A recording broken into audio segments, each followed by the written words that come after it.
11 countries added to the VOA list. And what are they? Stick around and find out. And the health ministry says, stick with the health protocols, including vaccinations, until the pandemic is actually over. These and more stories coming up, so stay tuned.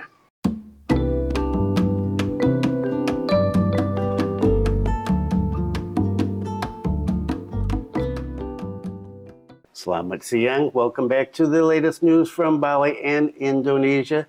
This is September 19th, 2022, and my name is Bruce. What is the weather like today in Singaraja? Slightly overcast, 30.5 degrees, humidity 63%, and wind speed 14.7 kilometers per hour. It is still a lovely day, and I hope wherever you are, it is lovely as well. Okay, I am exhausted. What a busy week, and we had the ceremonies. If you've been following this channel, you know we had 7-month pregnancy ceremonies for my oldest daughter.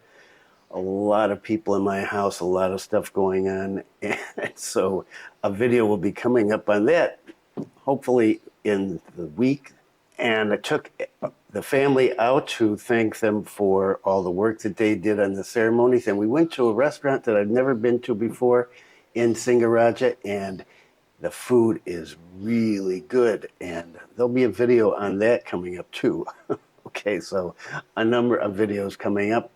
Let's take a look at the numbers, which are good. And remember, this is Monday, and so numbers are traditionally lower on Monday, but still really, really good. National new cases, 1,683.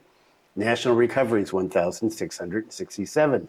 National deaths all the way down to 8. Bali new cases, 18. Bali recoveries, 21, and Bali deaths, 1. So the numbers are fantastic. And the positivity rates reflect that too. Weekly positivity rate is down to 7.8%. And daily positivity rate yesterday, 8.59%. So a little higher than the other day. But the weekly positivity rate is what we want to look at over the longer term, because day to day things vary. So down to 7.8%. That is great. And the first main story is the health ministry telling people, don't stop, don't give up. Everything looks great, but so let's get into that. Health ministry calls on people to implement health protocols, vaccinations until pandemic ends. Mohammed Sahil, the health ministry spokesperson, said on an online press conference that discipline in implementing health protocols and vaccinations must be continued until the pandemic is declared over.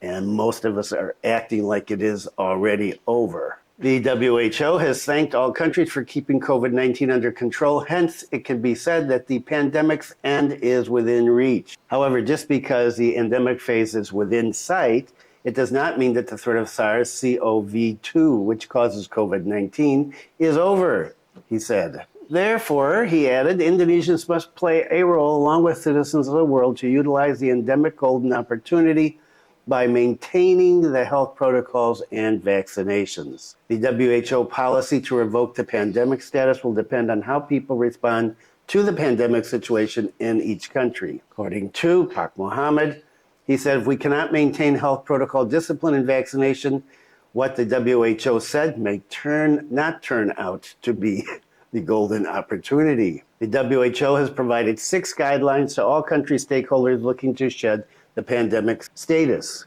They include vaccination coverage of 100% among priority groups such as health workers and at least 97% for the elderly. The WHO has also recommended case tracing through testing and sequencing, including for other respiratory disorders such as influenza. All countries have also been urged to build health system readiness to provide medical services for patients. Moreover, all countries need to integrate COVID-19 services with their primary health service system at the level of public health centers. In Indonesia, that's the Puskesmas. The next recommendation is to ensure the availability of all health facilities and workers for dealing with any rise in the cases. So a warning from the health ministry, because, well, you go out and you can see in the streets, at least here in Singaraja, about 50% of the people are wearing masks and 50% of the people aren't wearing masks. So that's just the way it is these days. And in terms of vaccinations, getting the booster shots, the government is still very slow on that because people don't want to get them. As I've said many times before, COVID fatigue has set in. People just want to get on with their life and forget about COVID and try to build a new future, a post-COVID future. And so we'll have to see how that goes. And some good news for 11 countries. 11 countries have been added to the visa on arrival list. So we are now up to 86. And the circular that came out is listed down below. It is in Indonesian, but you can't translate it.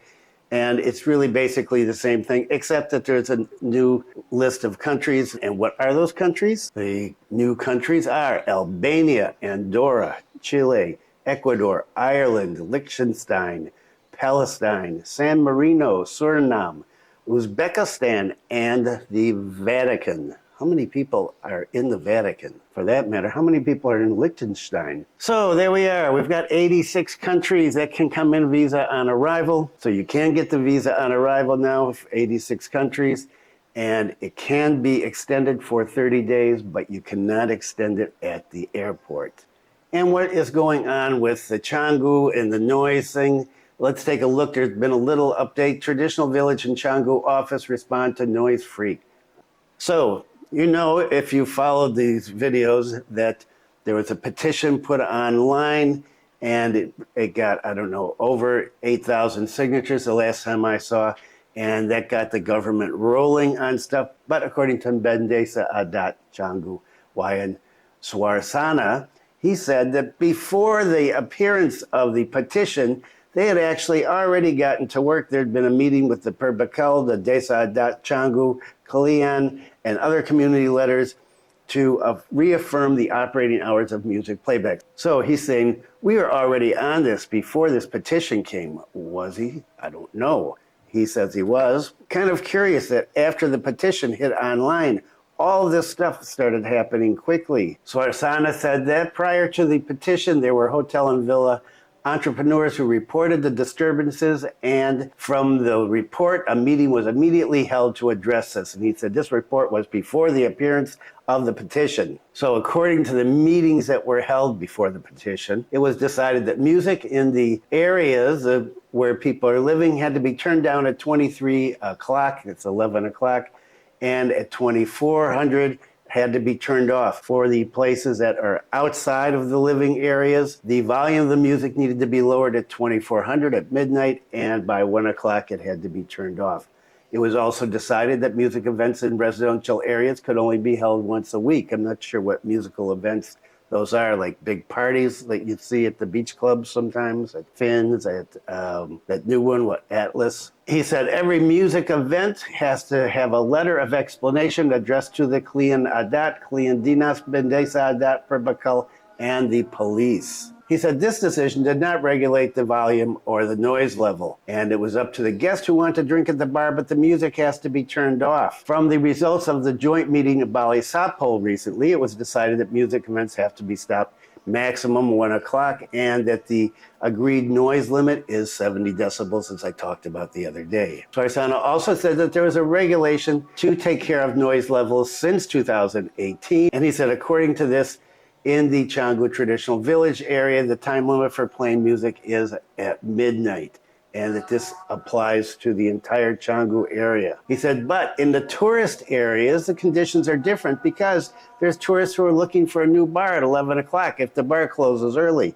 And so he said you need to stay open so those people don't disappear. You want to keep business there. And this is one of the things that's talked about in the next article. Follow up on noise petition in Canggu. Giri Prasta Regent review Atlas Beach Club. So the Badung Regent, Yoman Giri Prasta, carried out a patrol on Saturday night over in the Canggu area.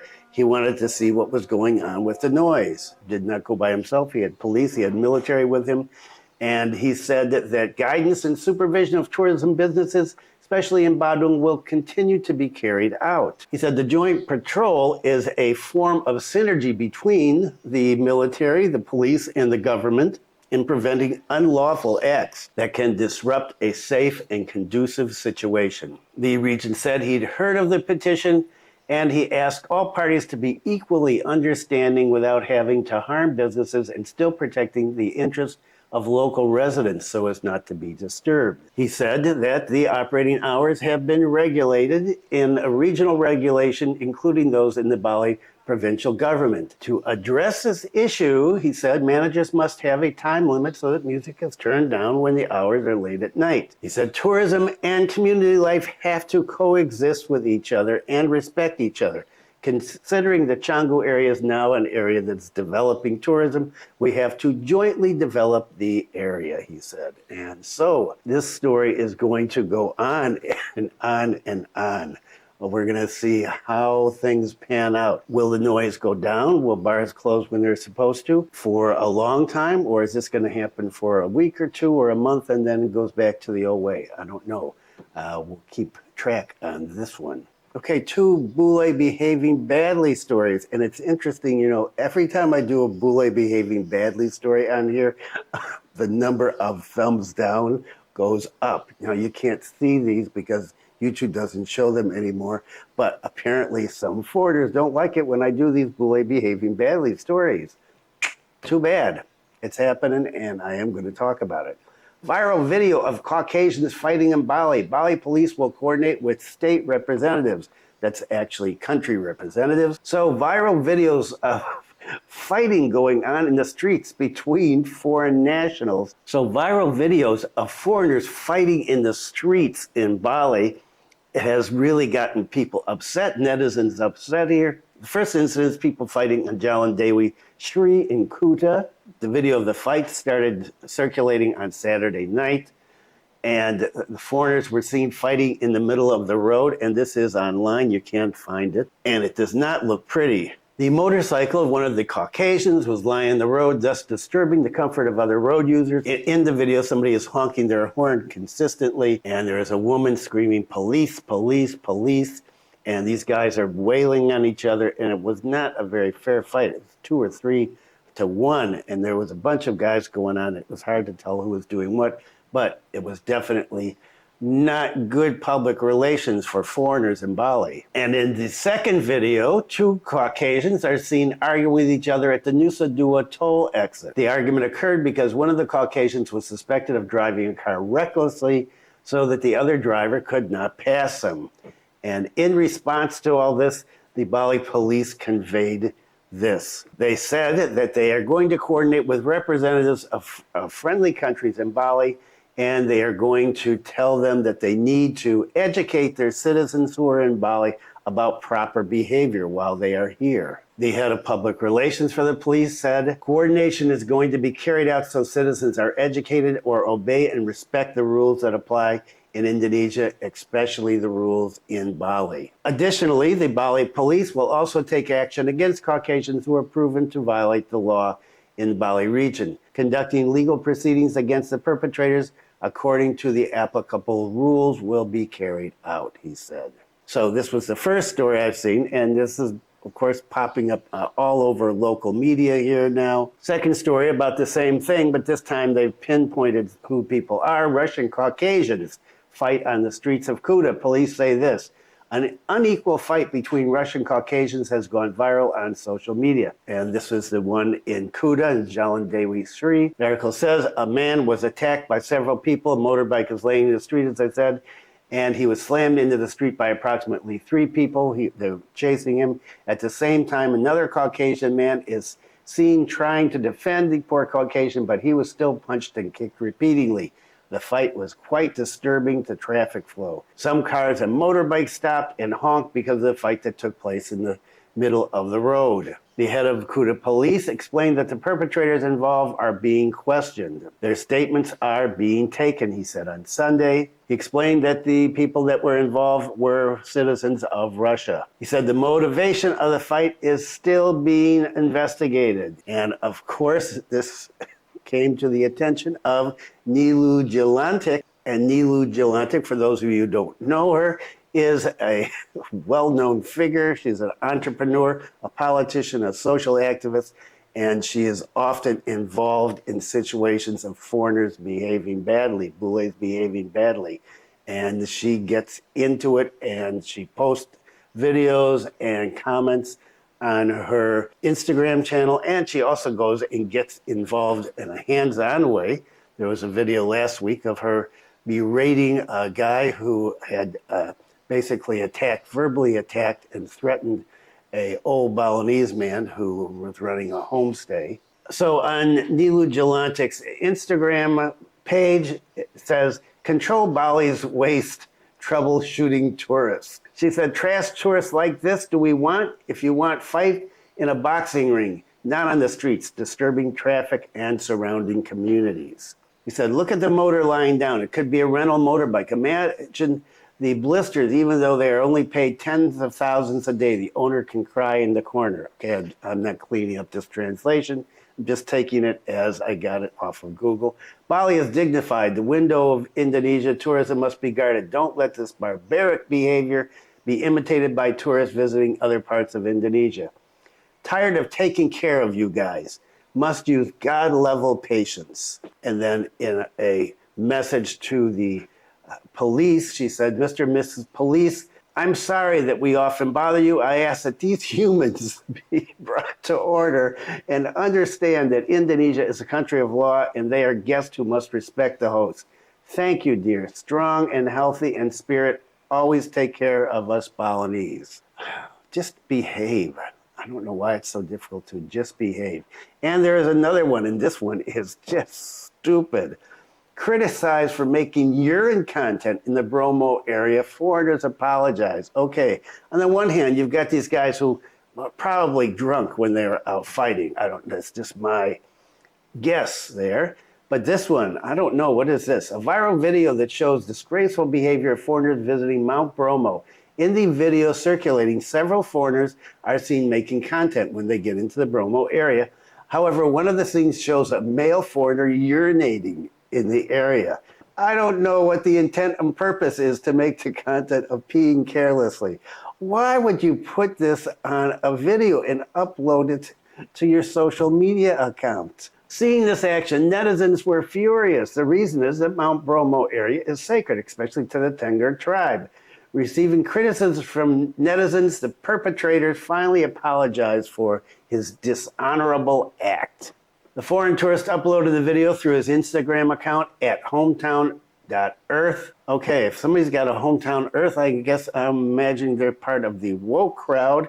And this is what they do, pee in public in a sacred area. So these foreigners are thought to have come from Austria. According to the apology, what happened was a stupid act, and we clearly didn't think about the cultural, historical, and spiritual background of Mount Bromo for the people there. We are truly ashamed and sorry to have insulted your beliefs, culture, and sacred places in such a disgusting way. Please forgive us. The head of subsection data evaluation, reporting, and public relations of the Bromo Tengger Semeru National Park said that there is more than one public toilet in the area, and rules for visitors are clearly stated in the area in both Indonesian and English. He said the area is an area that is respected and sanctified by the Tenggerese people, so visitors or anyone who visits the location should respect the sacredness of the surrounding locations. Okay, just weirdness. Let's say this guy really had to pee and he could not use a public toilet. Why put it on video? I've seen some weird stuff over the last few days, people putting stuff on video of them doing really, really stupid stuff. Okay, that's it for today. I've got a sick granddaughter I need to go take care of now. I think the past 3 days of craziness was a little too much for her. Got a fever today. And there's a new cooking video that just went up, and there's a link here. Sue's making jajan. Very good.